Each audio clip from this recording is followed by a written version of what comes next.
All right. So, guys, welcome back to Inside Spectre. On this episode, we're going to be talking about opening doors, both professionally and in your personal life, through content creation and the skills that you develop here. We've also got some news with Facebook, and we'll be talking about some things that are changing in my shows. We'll be talking about some of Raymond's shows. So, let's go ahead and get rolling.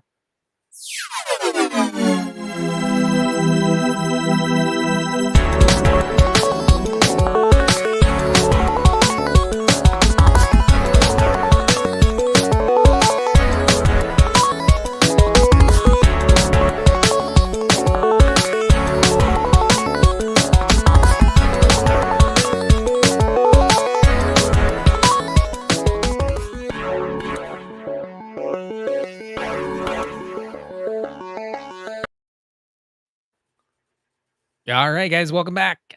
Very Hi, everybody.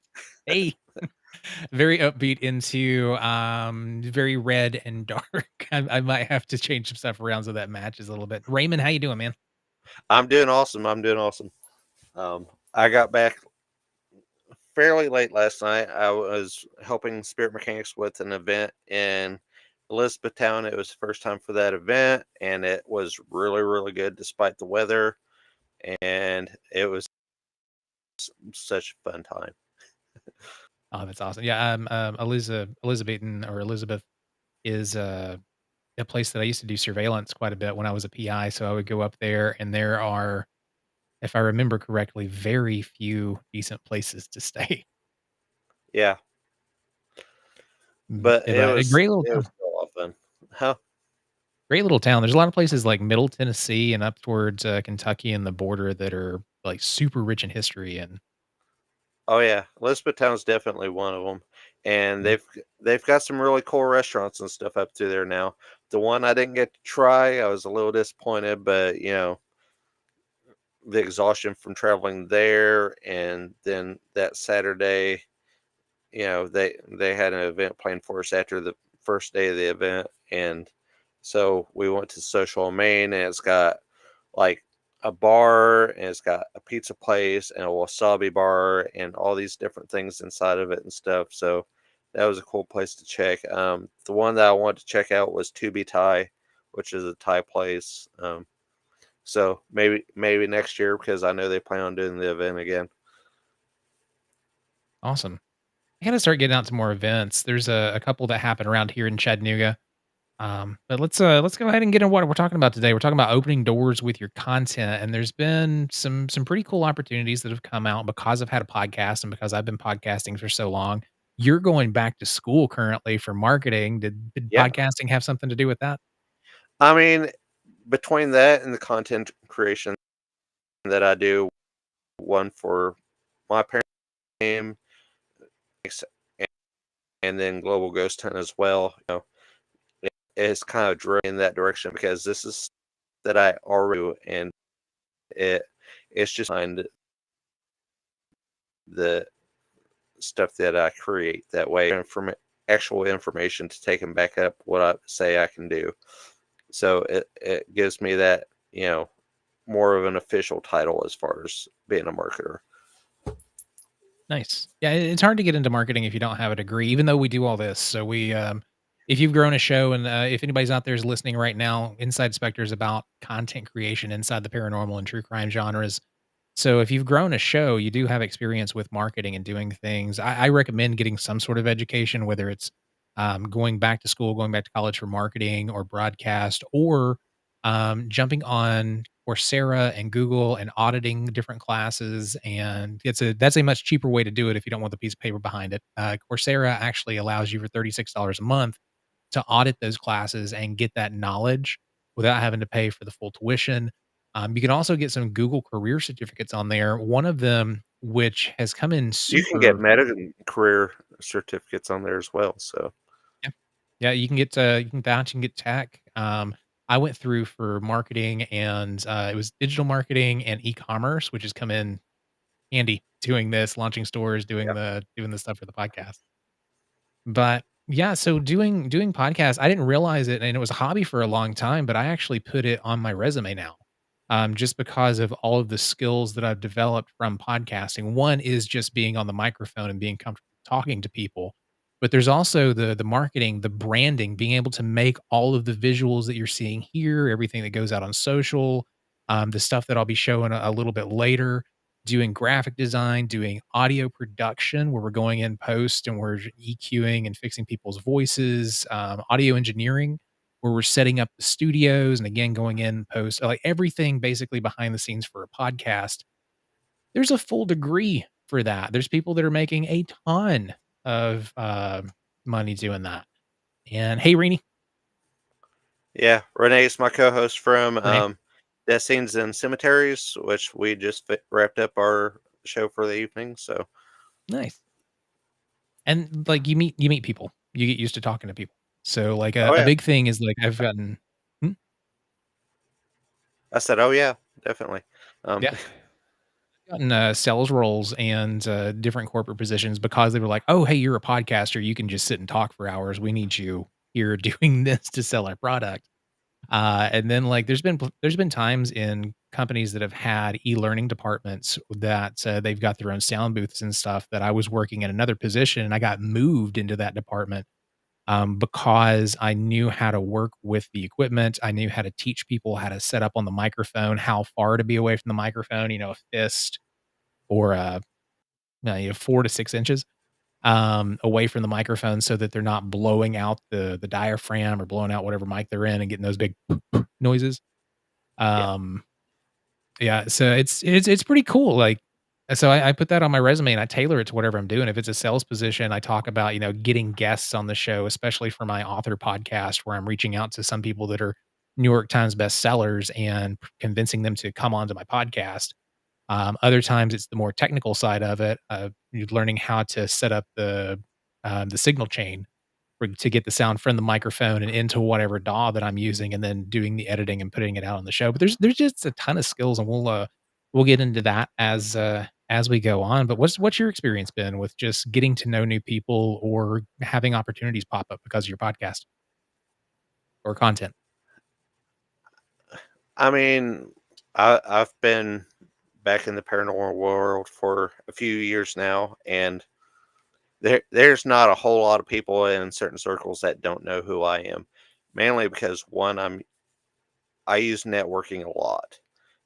I'm always in people's shows. I'm always sharing. I'm always liking, and I'm just building that connection with people to where whenever I start to do things and stuff, they're going to pay attention. It's like, well, this guy has given us his time and stuff, so we can do the same, and that's a lot to it. But I was an author before I started doing all of this, so that marketing in itself, as you know, especially being an independent author, it takes a lot of work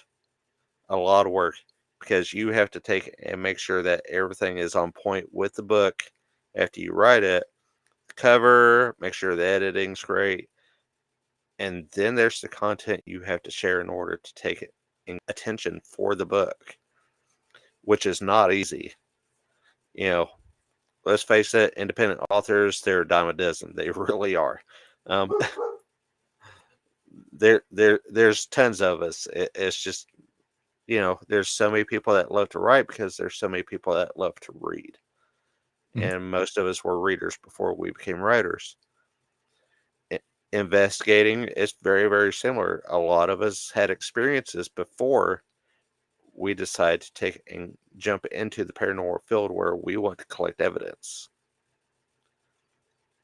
And understanding your audience and understanding what kind of content is going to draw their attention is very important. You know, Yeah, I a think lot you of hit the nail on the head there. Oh, go ahead. start saying a lot of us are actually very neurospicy as well. So shiny things catch people's attention very fast. Mhm. I'm just saying. Yeah, and that's one of those things, like, you hit the nail on the head there. It's not just the marketing, it's the whole business plan. So I am also an author. I have a mystery coming out later this year, hopefully a horror if I can squeeze it in and get the budget because it's a tight budget to get those things done because they do need to be a good professional standard. I don't wanna put out a book that can't hold its own next to a big 5 publication, and it takes a little bit of money behind that to get it to work. But, Yeah, so you gotta plan out that's a big one. So you gotta plan out the budget for the book. Same thing for a podcast. You've gotta budget out, how much is the equipment gonna cost? What's my minimum viable, product, my MVP, so that I can get things out and start getting consumer feedback or listener feedback or reader feedback, whatever that is.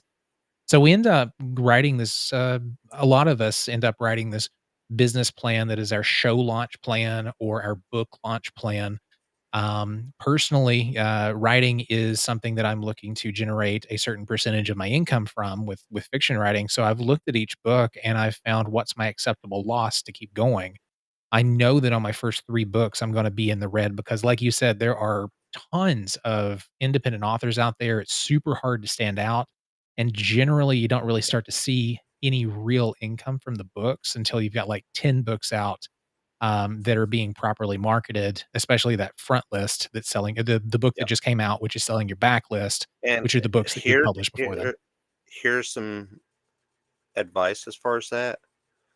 Mhm, Live shows like Comic Cons and stuff, especially smaller ones in areas that are close to people that you know, so they're going, help you pump it a lot, are very, very strong keys as to getting a lot of sales fast. mhm, Um, Early on, I had 3 books out, and I went to a Comic Con, and I was the best selling author there, even with people that had 20, 30 books out, just because the amount of people that I knew in the area that pumped the show and pumped my flyer for that show. That way, people already knew who I was. They walked through the door. mhm. And that's a big thing for content creators, not just authors and podcasters. One of the reasons that people listen to podcasts currently is because there's this loneliness epidemic and people want to connect with someone. So they connect with Yeah, podcasters because we're there, we're in their ear, and it feels kind of like they have a friend beside them, and they really attach to us, and there's a connection there. The same thing with authors. The independent authors I've had on my podcast that I've interviewed, they are successful because they are so out and in front of their audience, even if they're introverts. They've jumped out, they're busy on social media, they're going to live events, and they're connecting with real people to sell that product. But again, that's another thing that even if you're doing this as a hobby, that connects and can open doors. So my podcast, Killer Pros, reaching out to these people and talking to these people open doors with larger publishing companies. So now I have feedback. I have authors that will read my work before I'm getting ready to send it off to make sure that it's fixed and it's strong. And I've got publishing companies that I know that if my name pops across their desk, they're like, "Oh, hey, that's Tanner," and they're going to read it and take a little bit more time with it than they would someone who's just in the slush pile. yeah, Mhm. So those relationships are important, and going beyond that, just looking at the skill sets that we develop, whether it's writing, whether it's social media, podcasting, live stream, creating content means you create a product that people consume in some way, whether it's listening, reading, or watching. There's a lot of value to employers for that. On the professional side, like I said, I've had several positions that have opened up, but I had one that came out of nowhere. Recently, I started thinking, "Hey, I've gotten a couple of companies that have reached out, and I got a couple of little voice gigs doing some voiceover work, for social media posts and voiceover work for some basic commercials and things." And I started looking at e-learning and saw that, oh, wow, that industry, is a fantastic way not just to make some side money, but a possible career maybe. So I started stepping a little bit further into it, a little bit further into it. I'm like, from the podcasting, I have a baseline of knowledge for this. And then I started doing research into what's really needed to do some higher level stuff in voice acting and voice talent. And I realized these dynamic mics are fantastic for this stuff, for live streaming in an open room. These sound great for podcasting, audio podcasting. I have another studio that's set up downstairs with some different microphones in a room that are my broadcast mics going into a special podcast recorder, which is that little dude spinning down in the bottom, the P4. The microphones I use downstairs are actually the microphone over in the corner, opposite of the P4. Those are the Samsung Q2Us. So I use these for my basic voiceovers, the first ones that I did in my podcast. But I was like, you know what? If I want to try it, I should level up and get something that's a little bit more professional, which was a condenser microphone, which I'll go ahead and show this. So that's what I use for voiceover because it's so much more sensitive. Yeah. And it gives me basically movie grade audio. It's a MXL V67G, and it's not a super expensive mic. That entire setup there is probably around 300-400 bucks. And it got me going with some good paid work doing voice acting. And now that I've kind of got my feet wet and gotten a taste for it, I'm like, oh my god, this is a great career. And I ended up launching Tanner's Voice, which tannersvoice.com is going to pop up here in a little bit. But I have audition requests coming in just about every other day to do things. And from doing podcasts and from just doing this content creation and creating content in the paranormal world, it spiraled into an entire new career from this and sales into voice acting. Nice. Congrats, man. Thanks, man. But yeah, it opens doors because we're here, we're in front of people, and when there's an opportunity, we're in a good place to take advantage of it. And we know how to do it. We the base knowledge from doing this, and it's not super difficult. It's not super hard. But we're just out there and we're learning from being in front of people. I mean, that's what a lot of it is anyway, especially when you first start out, because especially a show that you do by yourself, you are Mhm, literally just talking to yourself in front of a camera and a microphone. So having an idea of where you're taking the content and what you want to talk about and a basic outline, that way you can keep it rolling in your head and reduce the amount of air, so drop air. It really helps because at the you know it shows people that yeah and talk, but I also understand where I'm going to take the conversation when there's nobody on the other end. mhm.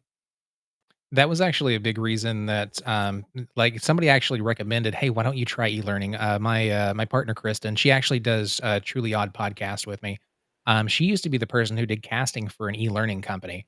So the first time that I heard, "Oh, voice acting isn't just cartoons and video games," was, she was working on something and trying to cast somebody and was asking uh my opinion on the audio quality on a couple of files, and I was like, "Oh, that's pretty cool."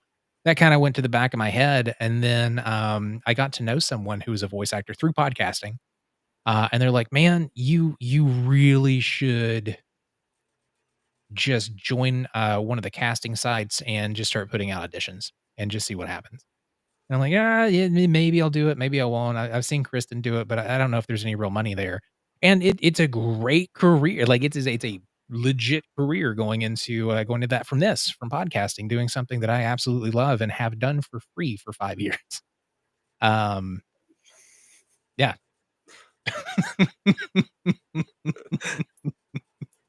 I can get I paid for could have this? made money, and I've been doing it for free. What the hell? Right?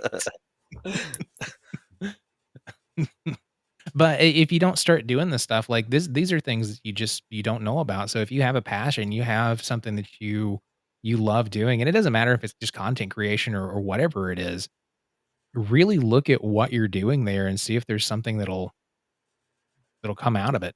And it's not necessarily podcasting, but voice acting, especially for the e-learning modules. I'm going through a script and I'm talking to myself for long periods of time to get people engaged and teach them something. Basically this. Yeah, basically this. I mean, I talk to myself on a daily basis anyway, so I might as well be in front of a camera with a microphone. Um, That probably came from surveillance. Like, I was sitting in the car for so long, and I would just start talking to myself because 'cause it's been, like, 12 hours, nothing's happened. I've been staring at a door. Um, let's put a tape recorder in here and that was actually my first podcast. Let's put a record on my phone and do a podcast while I'm on surveillance. I mean, that works. A lot of mine is the way my mind works. When usually if somebody sees me talking to myself, I'm not on camera and stuff. It's literally me talking about the things that I'd like to accomplish while I'm either at work, throughout the day, so on and so forth. And it's a way to take it and remind myself of what I plan on doing. Because if I just think it, it's like 99 million other thoughts that I have go through my head and they just go straight out into the void. Um, so saying it out loud and talking it through and stuff, it was a way to implant it into my head. Oh, this is something that I really need to remember and accomplish throughout the day. I mean, even with homework assignments, I do the same thing.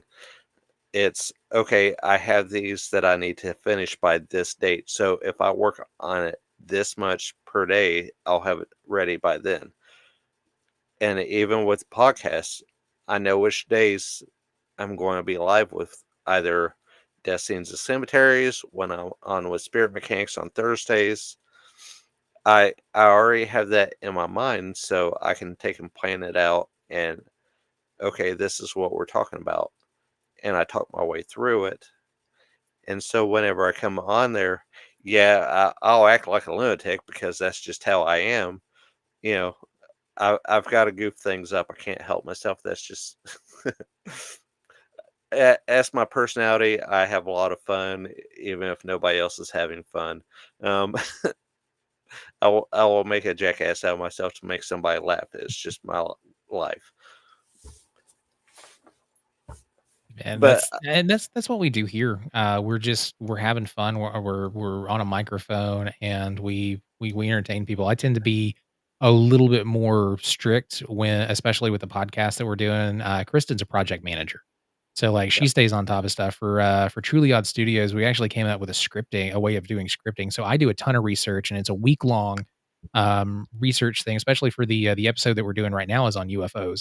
So I'm researching UFOs in the past 20 years that have either been seen on around the US or in the solar system that have kind of changed the way that we look at things, moving into UAPs, and some of the submersible stuff, um, nice. and doing the research on that, putting it together, going back and forth with Google Docs with Kristen so that she can like mark things up, and then we'll script it, we'll get it tight, we'll talk about it so we know what we're talking about, and then we'll bullet point it and just have a conversation about it. So like there's all this work to get to knowing enough about the subject that we're talking about to have just a back and forth knowledgeable conversation that people get some entertainment and information out of.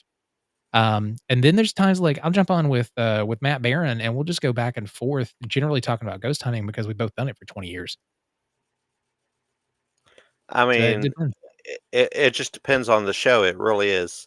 Let's face it. If me and Matt are on a show together and stuff, there was no script involved. We're literally just running with whatever the voices in our heads tell us to say. Mhm. Um, Death scenes and cemeteries, there's a little bit more structure, but it's not to that extent.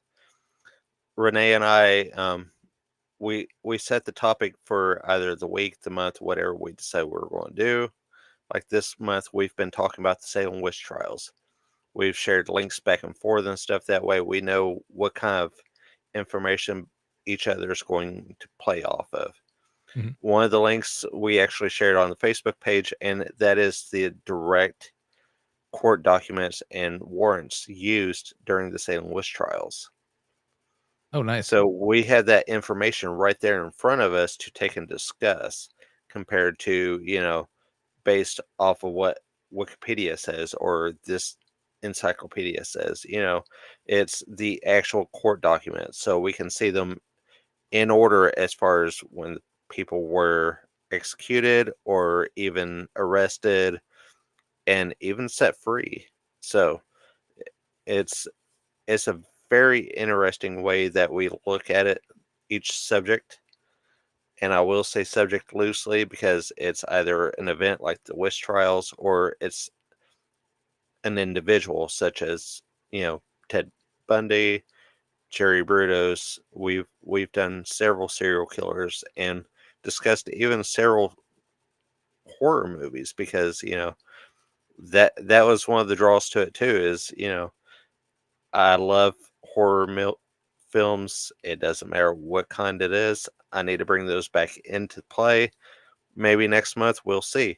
Um, I haven't decided. I just know where I plan on going in May, and I'm not going to ruin that for anybody today. Oh, man. So we've covered, kind of the, like, the professional side, the skill sets and things that are involved in podcasting.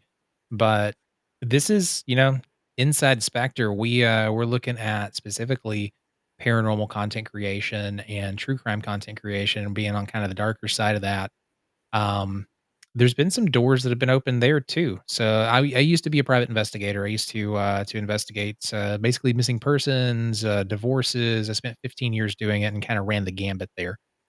But there have been several opportunities that have popped up because I've been doing podcasting in this field. The biggest one are it would be the publishers that I've met doing podcasting, and not just the horror podcasting for horror writers, but in specifically in the paranormal, Yeah, learning the ins and outs of nonfiction publishing with publishers like Llewellyn, yeah. um, and some of the bigger ones there. But I've been able to meet some amazing agents and have doors open just by creating content because they see you and you pop up on their feed on social media or you pop up in their podcast players.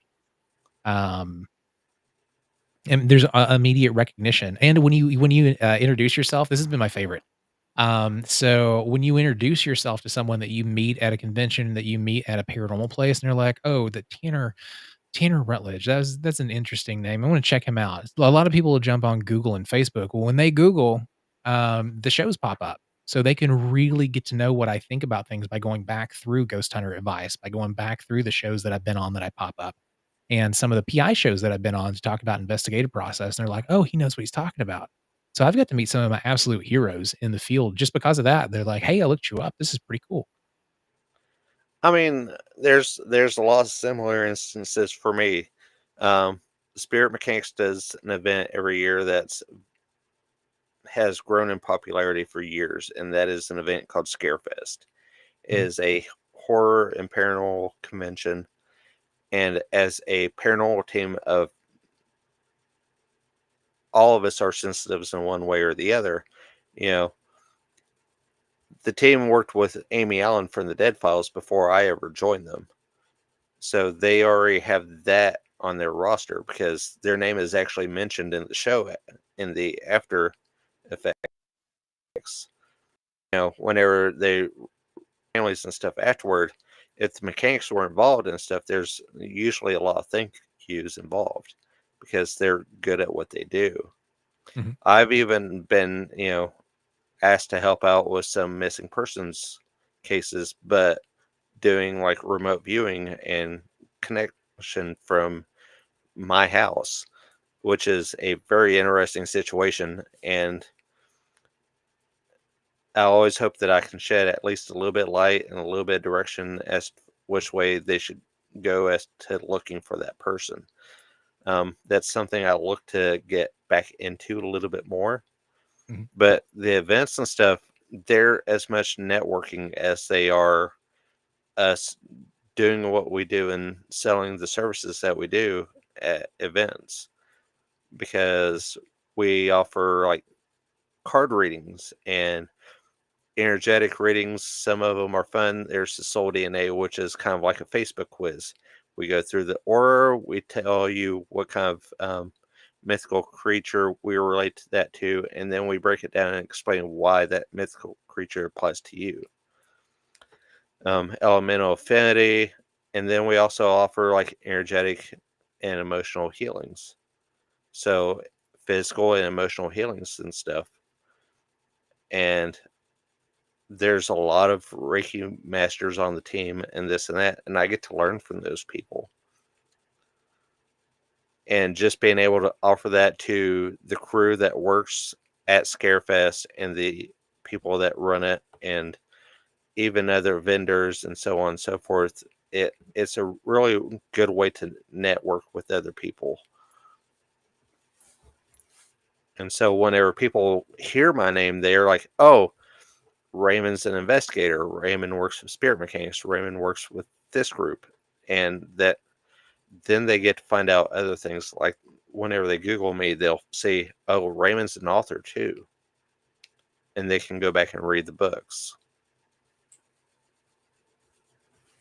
Yeah, and building those relationships, especially in person, it's super important and it kind of feeds into everything that we do. Once people get to know you, they want to support you. So Yeah. if you're doing a podcast, you have a premium plan, they're like, okay, yeah, I'll throw up a couple bucks to the premium plan. You have a book, cool, I'll buy the book.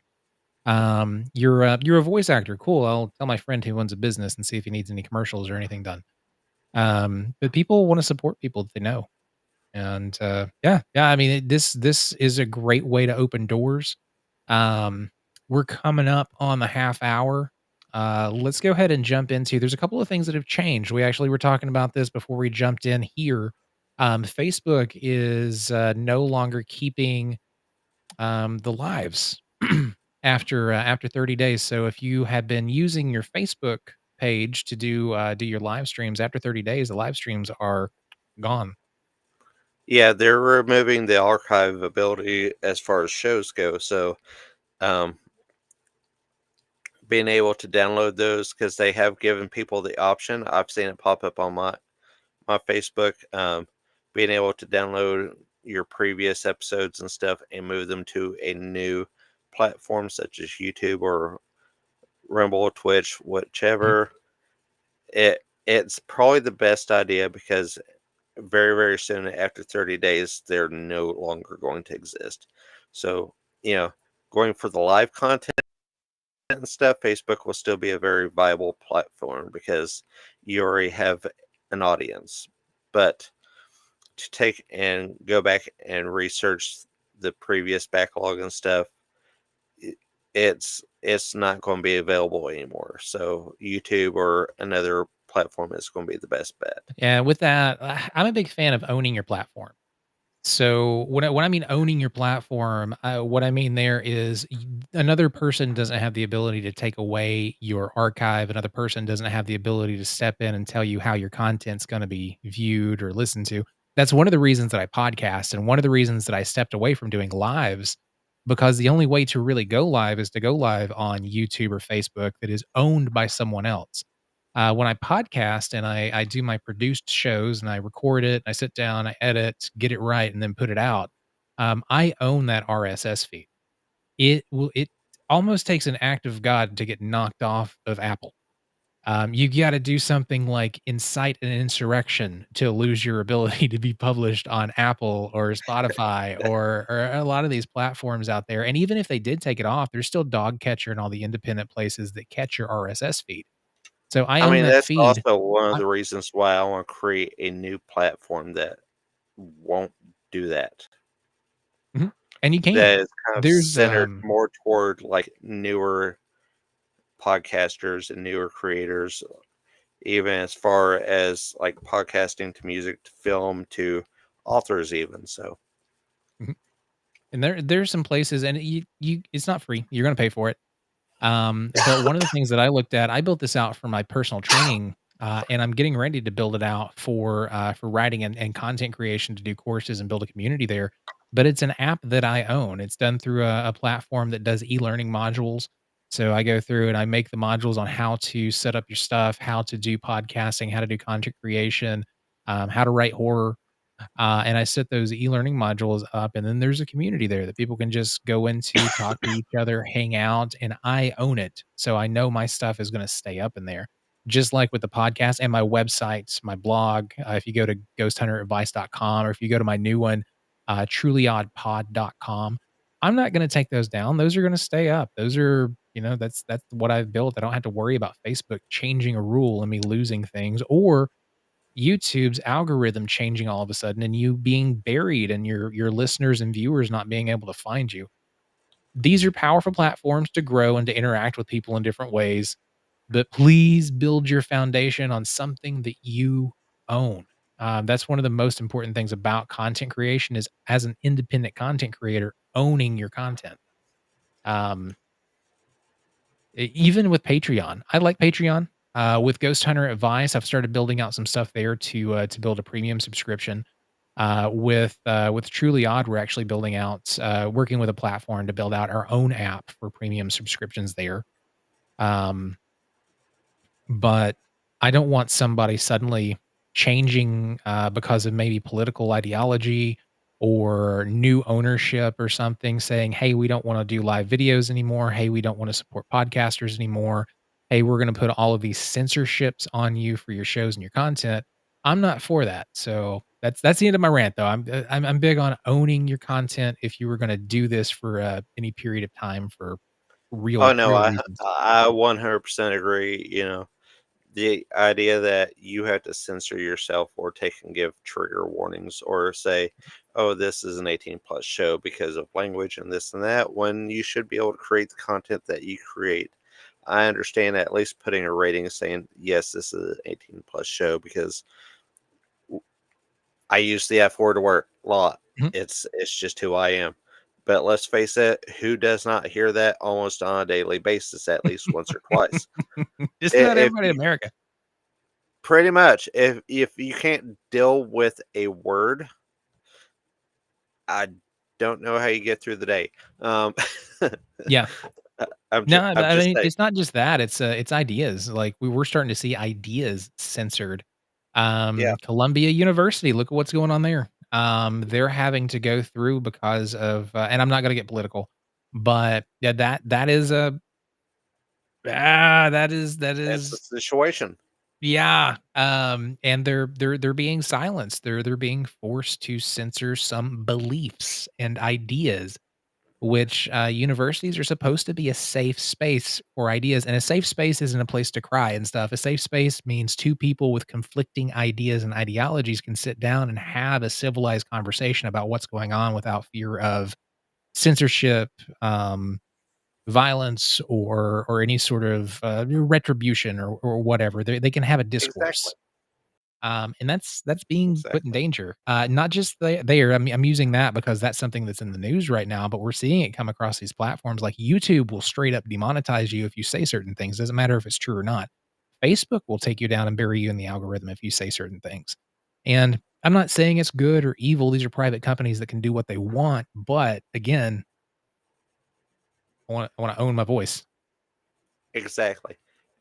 And honestly, that's why right now a lot of my message and stuff beyond the conversation that the subject that we talk about on the show is, you know, be kind to yourself, be kind to each other, because right now there's kindness, Mhm. and it's not political, it's not anything other than there's a lot of hardship and weird going on, and Yeah. reminding that there's somebody's going through something each day, and just taking that moment to smile or say, "Hey, it's okay," or "Hey, I got you," is enough to take and help somebody make it through the day, because you don't know if they have that at home, at work, or wherever. So just be kind. Mhm. All right, man. You have anything coming up in your shows while we're on the news area? Um, as far as Destiny into Cemeteries this month, we are wrapping. Well, next week we're wrapping up our talk about Salem Witch Trials. We haven't decided what we're doing for April yet. I already know what I want to do for May. Uh, as let's put it this way, it's going to be a killer. It's going to be a fun subject. It really is. I can't wait. And as far as spirit mechanics goes, this month we've been talking about clairs, and next month we are talking about exactly Shelly. Sorry, Shelly. Words, alcohol. Happy St. Patty's Day. Um,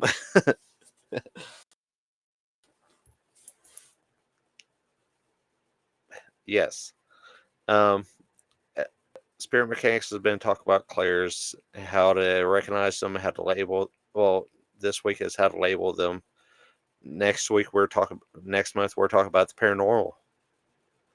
We have a paranormal class coming up at the end of April, so the entire month we're talking about paranormal stuff. We're going to take and review different paranormal videos and stuff and give our thoughts on them. Talk about the history of paranormal investigation and paranormal ideas throughout history. And then we have a third week where we're just going to have some fun with it, and we'll just let everybody see what that one is whenever the flyer comes out. Nice. Um, right? Because Surprising.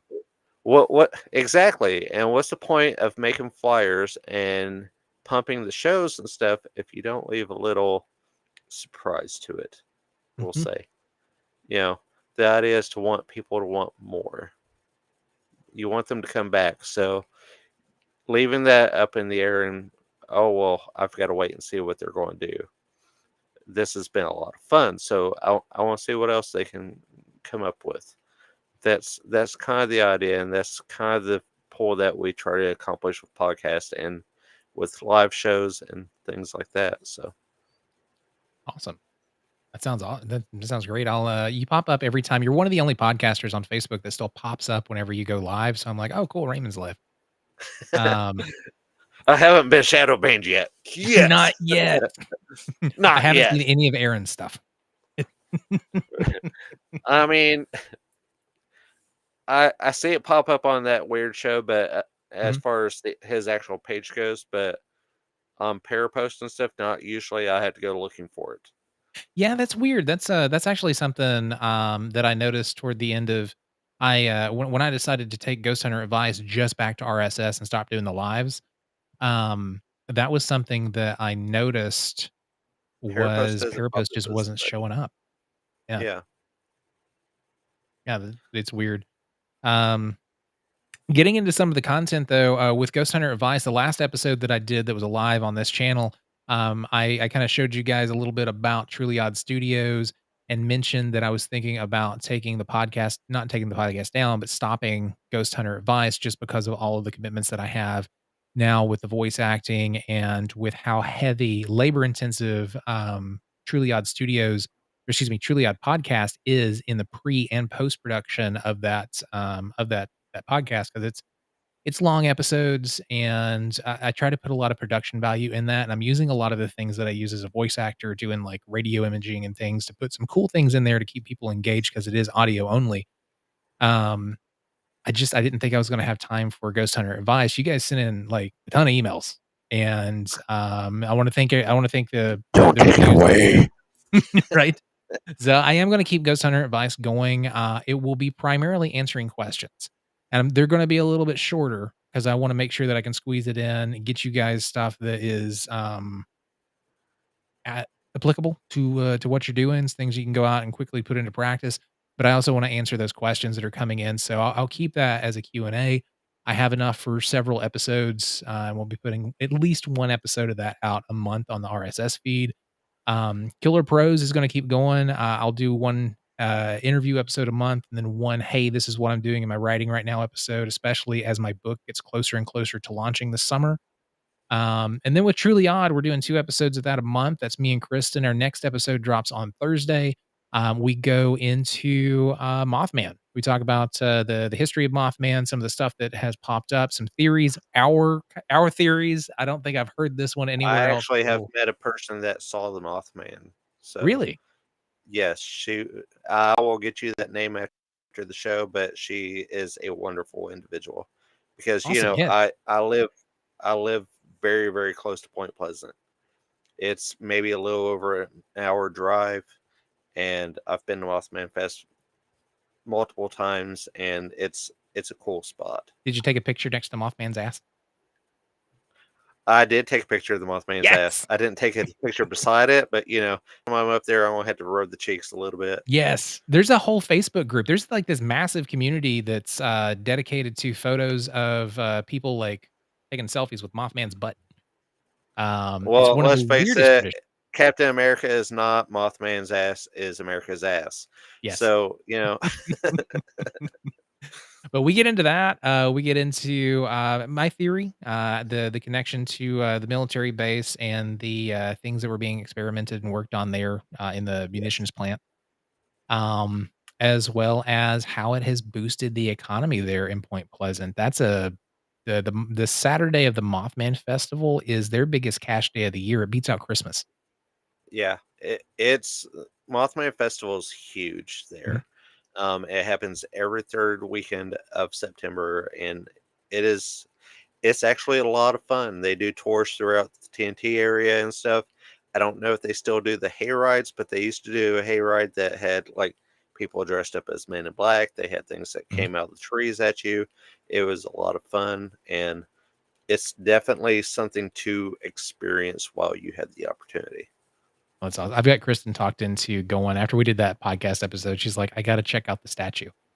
So, and Yeah, there's no and I reason heard the to Low make him that Hotel, jacked. which is, actually considered haunted, Huh? now has new ownership, so hopefully, they'll be a little bit more accepting of people investigating. Awesome. Yeah, and if you guys wanna check that out, head over to trulyoddpod.com. That's where the podcast is. We've got our intro episode up. The Mothman is the first full official episode of the podcast. The next episode after this is on UFOs and UAPs over the past 20 years. What's been in our solar system and in our skies, and water, apparently. Submersibles are a thing now. All right, guys. Thank you so much for tuning in, staying with us here today. I have lost all of my background and have no idea where it is. There it is.